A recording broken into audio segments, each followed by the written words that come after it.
Doctores, doctoras, bienvenidos a INARMAP. El día de hoy vamos a revisar el tema de colecistitis aguda. Previamente a esto, es importante que nosotros seamos capaces de identificar las diferentes entidades que corresponden a la patología biliar, siendo la principal la colelitiasis. Esta se denomina como la presencia de cálculos dentro de la vesícula biliar.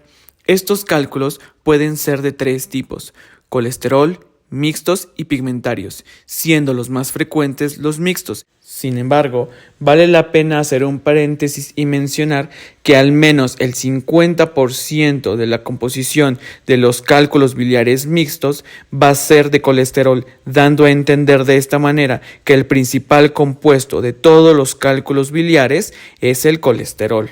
Una vez habiendo identificado la colelitiasis, podemos empezar a hablar de las patologías derivadas de ella, siendo la primera el cólico biliar, el cual va a ser un dolor en hipocondrio derecho que típicamente se asocia a la ingesta de alimentos copiosos. Este cólico biliar va a ser de una duración no mayor de 6 horas.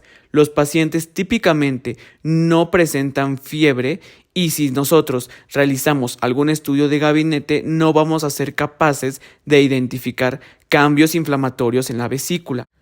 Por otra parte, la colecistitis aguda va a ser igualmente un dolor en hipocondrio derecho. Sin embargo, en estos casos, los pacientes se presentan con una evolución mayor a 6 horas y con datos de inflamación local y sistémica, como lo son el signo de Murphy positivo y fiebre mayor a 38 grados. En el momento en el que nosotros realizamos estudios de gabinete, vamos a ser capaces de identificar cambios inflamatorios a nivel de la vesícula biliar, siendo de esta manera el cómo nosotros vamos a poder identificar entre un cólico biliar y datos de colecistitis aguda.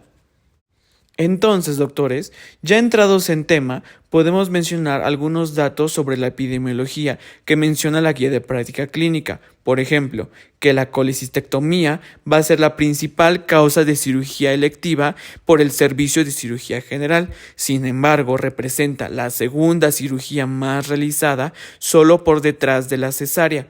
Todo esto nos conlleva a un resultante de más de 500,000 cirugías realizadas por año solamente de colecistectomía. Cabe destacar que del 25 al 30% de los pacientes que presentan un cuadro de colecistitis aguda van a requerir cirugía y que esta entidad va a ser más frecuente en mujeres en un rango 2:1. Pero al momento de revisar cuáles son los pacientes que requieren la cirugía, podemos identificar que las mujeres se operan en relación 4:1 respecto a los hombres, siendo así estos los datos más importantes que menciona la guía de práctica clínica. También se hace mención en la guía de práctica clínica los diferentes factores de riesgo que presentan los pacientes con colecistitis aguda. Sin embargo, podemos resumir todos estos factores de riesgo en la mnemotecnia de las 4F, que corresponde mujer mayor de 40 años, con obesidad y en edad fértil. Todo esto gracias a las siglas en inglés Female, 40, Fat and Fertility. Nosotros, cuando hablamos de fértil, nos hacemos referencia a que la mujer puede estar embarazada, ya que en este estado se producen múltiples litos menores de 1 centímetro y también a que puede estar consumiendo anticonceptivos orales, siendo estos los principales factores de riesgo que podemos nosotros identificar en un paciente con colecistitis aguda. Pasando al cuadro clínico, doctores, las características que nos orientan ante la sospecha de una colecistitis aguda son el dolor en hipocondrio derecho, el cual suele irradiarse hacia la espalda característicamente en hemicinturón, el signo de Murphy positivo, el cual es un dolor en hipocondrio derecho al pedirle al paciente que realice una inspiración forzada, el cual va a detener inmediatamente su respiración por el dolor que le ocasionamos al presionar el hipocondrio derecho. Todo esto, doctores, en asociación de la tríada de Murphy, la cual es característica de abdomen agudo. Esta tríada está compuesta por dolor abdominal, fiebre, náuseas y vómito. Ahora, la guía de práctica clínica menciona unas manifestaciones que son indicativas de un cuadro clínico avanzado, las cuales son la presencia de una masa palpable, es decir, que durante la exploración física nosotros seamos capaces de identificar la vesícula con tan solo palpar el hipocondrio derecho. La otra manifestación de cuadro avanzado es una fiebre que supere los 39 grados centígrados y que nuestro paciente se encuentre bajo una inestabilidad hemodinámica o que esté sufriendo de disfunción orgánica.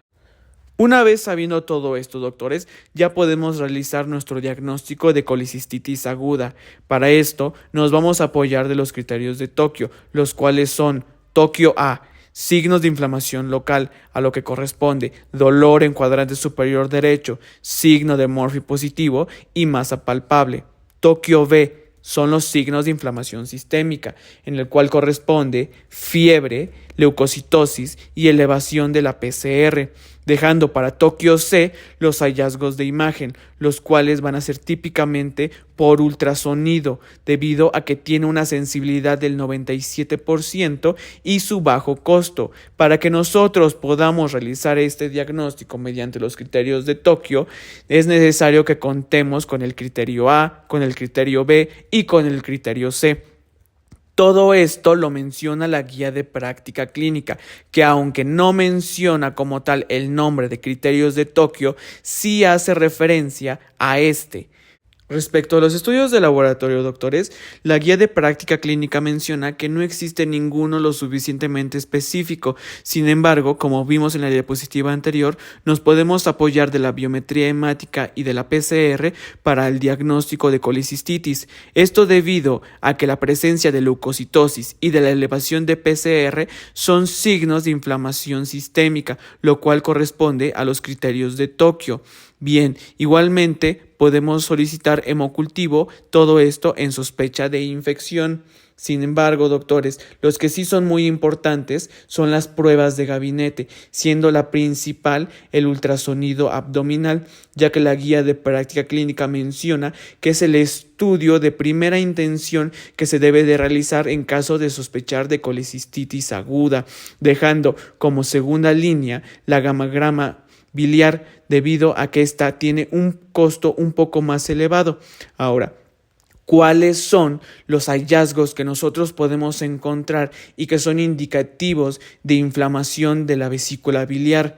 Los principales son un engrosamiento de la pared mayor a 5 milímetros, el alargamiento de la vesícula mayor a 8 centímetros por 4 centímetros, que nosotros encontremos líquido perivesical, podamos identificar imagen en doble riel y litos y sombra acústica. Todo estos siendo datos de inflamación de la vesícula biliar, dando el diagnóstico definitivo de colicistitis aguda, siendo la segunda acción a tomar la clasificación de la gravedad del cuadro que está presentando nuestro paciente. Todo esto nuevamente gracias a los criterios de Tokio, pudiendo clasificarse en 3: leve, moderado y severo. Los pacientes con un cuadro leve serán aquellos que presenten un cuadro no mayor a 72 horas de evolución, una leucocitosis menor a 18,000 y pacientes obviamente sin falla orgánica. Para aquellos con un cuadro moderado, tendrán que la duración del cuadro va a ser mayor a 72 horas de evolución, que el conteo leucocitario va a ser mayor a 18,000 células sobre milímetro cúbico y que durante la exploración física nosotros ya podamos palpar la vesícula, dejando para los pacientes más graves aquellos que presenten datos de disfunción orgánica. Es de suma importancia, doctores, que tengamos bien aprendida la escala de gravedad por Tokio, debido a que dependiendo de la gravedad del cuadro que presente nuestro paciente, va a ser la terapia antibiótica que le corresponde, dejando para los cuadros leves una monoterapia e inclusive para aquellos graves una terapia triple. Sin embargo, antes de avanzar y platicar el tratamiento antibiótico, es bien importante hacer un paréntesis y volver a hablar del cólico biliar. ya que aquellos pacientes que presenten este cólico biliar, que recordemos que es un dolor de menos de 6 horas de evolución, los vamos a tratar con una dosis de diclofenaco de 75 miligramos intramuscular, ya que esto evita la progresión hacia colicistitis aguda. Pero ojo, solo el cólico biliar, ya que en pacientes que ya tienen colicistitis aguda, cuando nosotros aplicamos diclofenaco intramuscular, ya no revierte el cuadro. Sirve para controlar el dolor, pero ya no revierte el cuadro. Ahora sí, vamos a entrar al tratamiento antibiótico. Para los cuadros leves, como ya habíamos mencionado, corresponde una monoterapia. En este caso va a ser vía oral. Podemos administrar fluoroquinolonas o cefalosporinas. Para las fluoroquinolonas tenemos levofloxacino y ciprofloxacino de opciones. Y para las cefalosporinas podemos dar cefotiam. Ahora, aquellos pacientes que presenten un cuadro moderado ya corresponde una terapia doble y va a ser IV. Podemos dar penicilinas de amplio espectro, como por ejemplo piperacilina con tazobactam o ampicilina con sulbactam, y cefalosporinas de segunda generación. En estas nuestras opciones son cefmetazole, cefotiam y oxacefem, dejando para los cuadros graves nuevamente una doble terapia IV, pero vamos a agregar metronidazol. En estos pacientes lo que tenemos que indicar van a ser cefalosporinas de tercera y o cuarta generación, como son ceftriaxona y ceftazidima, monobactámicos, y claramente vamos a agregar metronidazol. Así es como corresponde el tratamiento antibiótico en estos pacientes, doctores. Pero, obviamente, el tratamiento definitivo va a ser quirúrgico, el cual la guía de práctica clínica recomienda la laparoscopía temprana como el de primera elección, ya que los pacientes se recuperan de una manera más rápida y están en el hospital menos tiempo. Reduce también el costo del tratamiento y se pueden reincorporar rápidamente a su vida cotidiana. Pero, ¿cómo es que yo sé cuándo es una laparoscopía temprana o tardía? Bueno, dice que es temprana cuando se realiza en los primeros 7 días después del ataque inicial, dejando para las tardías aquellas que se realizan de 2 a 3 meses después del ataque. Nuevamente nos vamos a apoyar de los criterios de gravedad. Para aquellos pacientes con un cuadro leve les corresponde colecistectomía laparoscópica temprana. Para aquellos con un cuadro moderado, igualmente, colecistectomía laparoscópica temprano. Sin embargo, dependiendo del criterio del cirujano, puede realizar o no drenaje quirúrgico o percutáneo si es que lo necesita.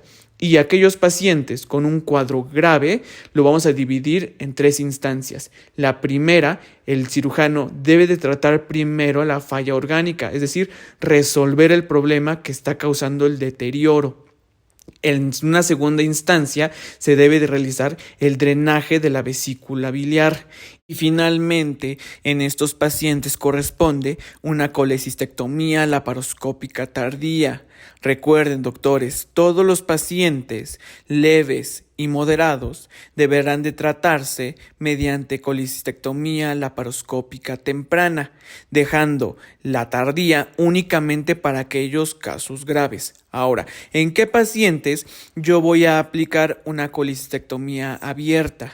La guía de práctica clínica menciona que esa se va a reservar únicamente a criterio médico, es decir, si el cirujano considera que se puede complicar el paciente, es en ese momento en el que él puede optar por el abordaje abierto.